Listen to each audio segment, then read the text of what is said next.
Fingers crossed. Yeah. All right, let's talk about something. Josh is a little bit more privy to. Let's talk about that forecast. Oh, gosh. Unless you want to keep talking football. I know nothing in that regard. Okay.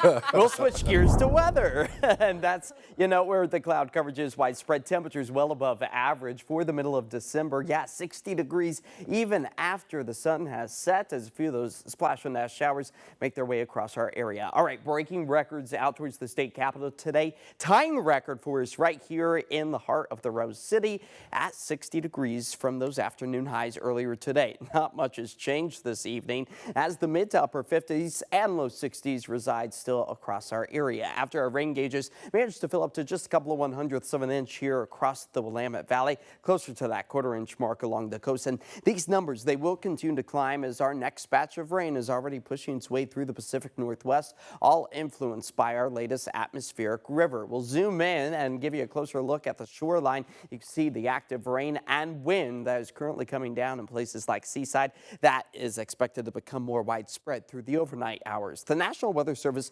just within the last hour updating our wind alerts through the I-5 corridor. That's where we could see wind gusts upwards of 40 to nearly 55 miles per hour. Now all the way through early Wednesday morning, as our single-digit wind speeds are still residing through the valley.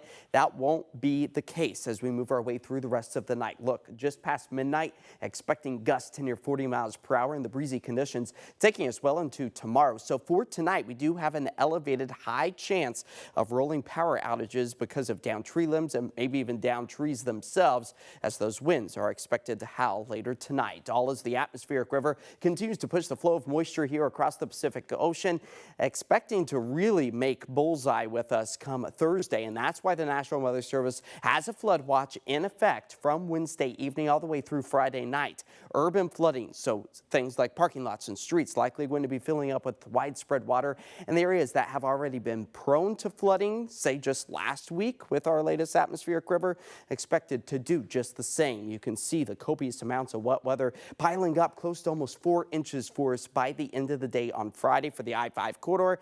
So the bullseye last time was in western Washington, now a little more through the central sections of Oregon as the snow does return to the high terrain at the Cascades. Scattered showers for us tonight and into much of the day on Wednesday. It's Thursday. It becomes more widespread, persistent, soaking rains. That's where the flooding threat really starts to get elevated. This is Thursday evening with so much rain and hopefully washing away a lot of the zeros that we still hold on to over the high terrain of the Cascades. The snow elevation levels fall back to just about 3,000 feet or so, but this brief warming trend could melt some of that snow and add to the flooding concern, as Mount Hood itself nears about a foot to 2 feet of snow.